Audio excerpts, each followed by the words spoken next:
আসসালামু আলাইকুম ফ্রেন্ড, আজকের এই ভিডিওতে আমি বড়দের জন্য নায়রা জামার ডিজাইন করে কাটিং দেখাইছি। এত সহজভাবে দেখাইছি যে আপনারা একবার দেখে তৈরি করতে পারবেন। আপনারা যারা এখনো আমার এই চ্যানেলটি সাবস্ক্রাইব করেননি, এই রকম সব সহজ ভিডিও দেখতে চাইলে চ্যানেলটি অবশ্যই সাবস্ক্রাইব করে রাখবেন। চলুন শুরু করা যাক। এখন প্রথমে ফিতা দিয়ে মেপে দেখব কতটুকু কাপড় আছে।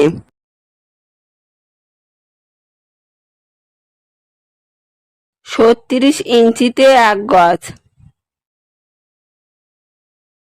2 গজ, 18 ইঞ্চিতে 8 গিরা, এখানে 20.5 ইঞ্চি আছে, তাহলে 9 গিরা, 2 গজ 9 গিরা কাপড় আছে। এই কাপড়টি এইভাবে একটা ভাঁজ দিলাম। প্রথমে জামার বডির কাপড় কাটিং করে নেব। জামার বডি হবে 37 ইঞ্চি, তাহলে 37 ইঞ্চি এর অর্ধেক 18.5 ইঞ্চি। আর দুই সাইডে যে এক্সট্রা কাপড়ের জন্য মোট 21 ইঞ্চি কাপড় কাটিং করব।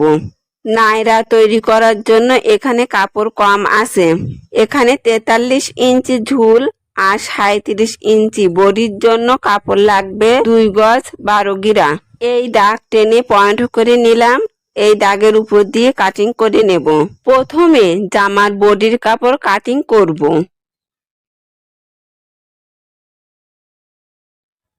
জামার শেষটার ঝুল হবে 14.5 ইঞ্চি আর সেলাই সাইডের এক্সট্রা কাপড়ের জন্য মোট 16 ইঞ্চি পয়েন্ট করব। তাহলে শেষটার ঝুলের জন্য 16 ইঞ্চি কাপড় রাখব। এই বেশি কাপড়টুকু কাটিং করে রাখলাম ফিতার জন্য। এই দুই পাটে কাপড়টি মাঝখান দিয়ে আরো একটি ভাঁজ দিলাম। এই হলো ভাঁজ করা কাপড়ের খোলা সাইড। জামার গলার চওড়া 2.5 ইঞ্চি পয়েন্ট করে নিলাম আর গলার ডিপ 3 ইঞ্চি পয়েন্ট করে নিলাম। 4 ইঞ্চি থেকে 2 সুতা কম পয়েন্ট করে নিলাম।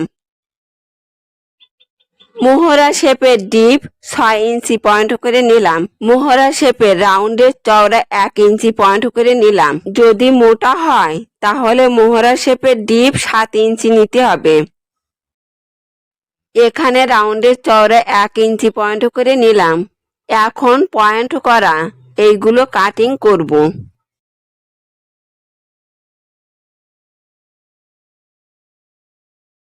পুটের এখানে কাপড় কাটিং করে আলাদা করব।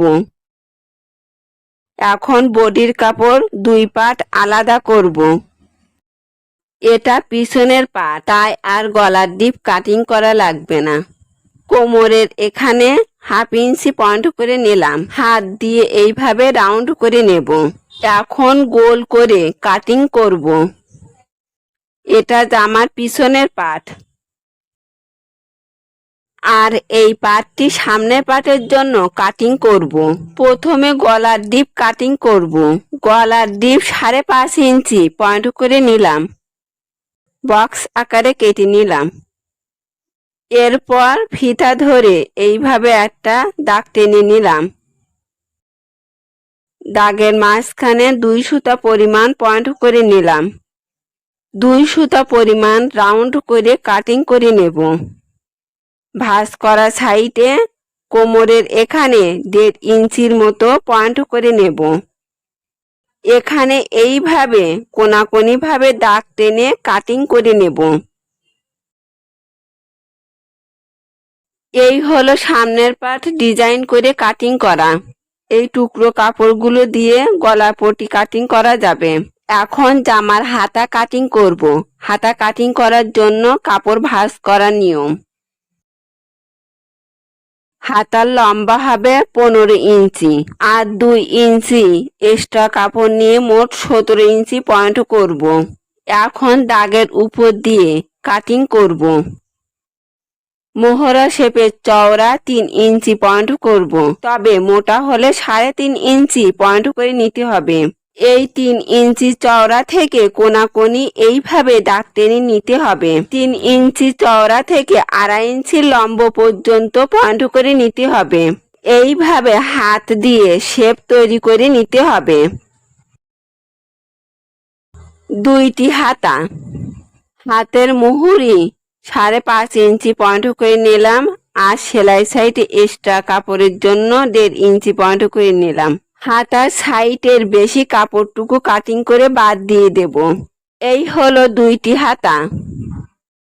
এই কাপড়টি দিয়ে এখন জামার নিচের অংশের ঝুল কাটিং করব। কাপড়টি 2 পাট সমান করে একটা ভাঁজ দিয়ে নিলাম। এখন জামার ঝুল পয়েন্ট করব। কোমরের শেষটার ঝুল 14.5 ইঞ্চি।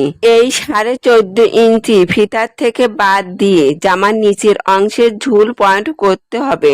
আমার এখানে কাপড় কম থাকায় জামার ঝুল 43 ইঞ্চির জায়গায় 42 ইঞ্চি করব, আর 2 ইঞ্চি এক্সট্রা কাপড় পয়েন্ট করব ঝুল মুড়িয়ে সেলাই করার জন্য। আর এই বাকি কাপড়গুলো দিয়ে ফিতা কাটিং করব।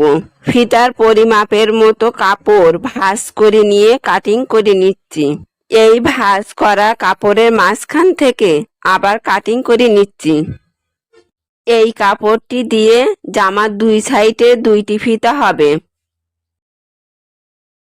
এখন এই কাপড়ের ভাঁজ করা সাইড কাটিং করে 2 পার্ট করব। এই পর্যন্ত ঝুল পয়েন্ট করা। তাহলে এই পয়েন্ট করা থেকে বেশি কাপড়টুকু কাটিং করব, তবে শুধু একটা পাটের কাপড় কাটিং করব। এই কাপড়টি দিয়ে জামার সাইডের ফিতা তৈরি করা যাবে। এখন এই কাপড়টি 2 কোণা এইভাবে ভাঁজ করে নেব। ভাঁজ করে নিয়েছি। এরপর হাত দিয়ে এইভাবে কোনাকুনি ভাবে দাগ টেনে নেব। দাগের উপর দিয়ে কাটিং করে নিচ্ছি। এই বেশি কাপড়ের পাটটি সামনের পাটের জামার সাথে সেলাই হবে। এই কালো কাপড়ের টুকরো থেকে জামার গলার পটি কাটিং করব। প্রথমে জামার সামনে গলার পটি কাটিং করে নিচ্ছি। গলার পটির চওড়া 1.5 ইঞ্চি নিয়েছি। এখন জামার পিছনের পাটের গলার পটি কাটিং করে নিচ্ছি। পিছনের পাটের গলার চওড়া পটিও 1.5 ইঞ্চি নিয়েছি। ফ্রেন্ড, এই ছিল আজকের ভিডিওটি যদি আপনাদের ভালো লাগে লাইক, শেয়ার, সাবস্ক্রাইব করবেন। আল্লাহ হাফেজ।